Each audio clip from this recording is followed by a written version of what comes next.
अभी एक नया नाम उनका चलता है दुनिया में, कल्चरल मार्क्सिस्ट या वोक, यानी जगे हुए, वोकिज्म, ऐसे शब्द चलते हैं।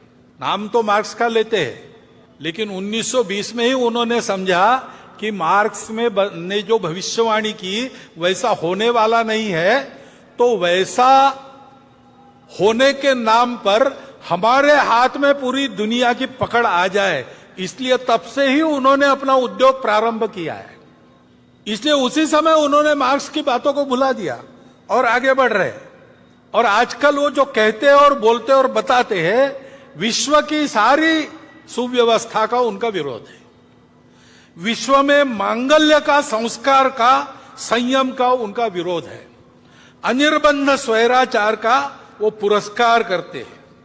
ये पुरस्कार सहज हो जाए, जोर से हो जाए, इसलिए माध्यमों को और अकादमियों में अपना वर्चस्व स्थापित कर उनका उपयोग करते हैं। देश की शिक्षा को भ्रष्ट करते हैं, देश के संस्कार को भ्रष्ट करते हैं, राजनीति, सामाजिक वातावरण, इन सबको भ्रम और भ्रष्टता का शिकार बनाते हैं।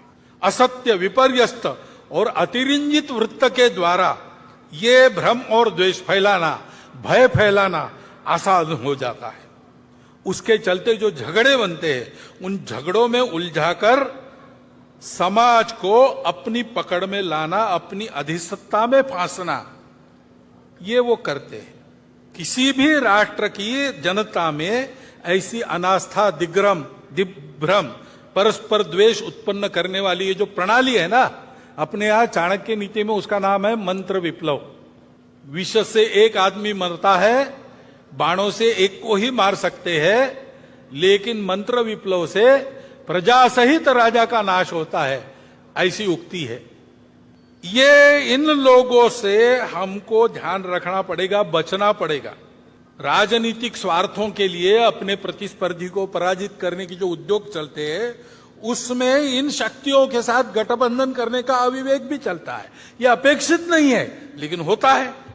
और समाज में अगर आत्मविस्मृति है, समाज में अगर अनेक प्रकार के भेद है, आपस में लड़ाई है, स्वार्थों की प्रतिस्पर्धा है, ईर्ष्या है, द्वेष है, तो फिर उनका काम आसान हो जाता है। और इसलिए इन आसुरी शक्ति को बल न बढ़े, ऐसा हमको देखना है।